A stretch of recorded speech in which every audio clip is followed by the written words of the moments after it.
जहरात में तू आए, सुभान अल्लाह। ओ आमना जा जानी, सारात साल जी हर हिक रात खां सुहानी। सुभान अल्लाह। जहरात में तू आए, हिक तरफ रात तोले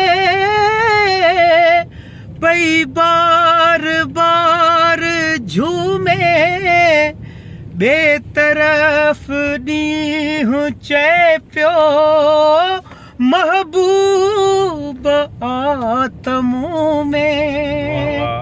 रब क्यों बिन्ही खे राज़ी हुयो वक्त दरमयानी, सारात साल जी हर हिक रात खां सुहानी। जहरात में तू आए। साईं कमाल जी विसरा है। काबो करीम आहे, हिकु आबदल जो काबो, लेकिन हबीब तू आ कुल आशिकल जो काबो। सुभान अल्लाह। हाँ साईं, सुभान अल्लाह। काबो करीम आहे, हिकु आबदल जो काबो, लेकिन हबीब तू आ कुल आशिकल जो काबो। नाही हितों जो आही महबूब ला मकानी, सारात साल जी हर हिक रात खां सुहानी।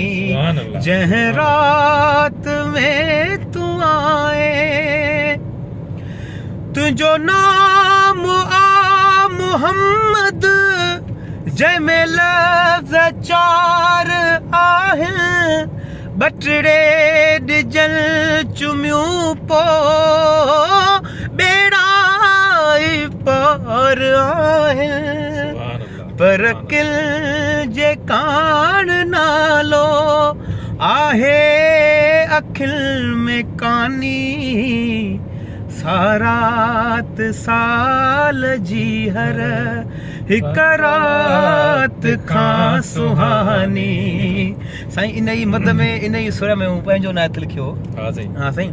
ओ हर गिरह में शफा पानी जिते जो ज़मज़म, उन शहर में खणे शल आख़ूद पंहिंजो दम दम। जित मेज़बां मुहम्मद लजपाल हल मदीने, महबूब सां हली कज अहवाल हल मदीने। हर साल दिल चवे थी हिन साल हल मदीने, महबूब सां हली कज अहवाल हल मदीने। ओ घटियूं चुमा उते जूं, मालिक जिते हा हलिया, सुरमू करे अखिल में साखा कमते मलिया।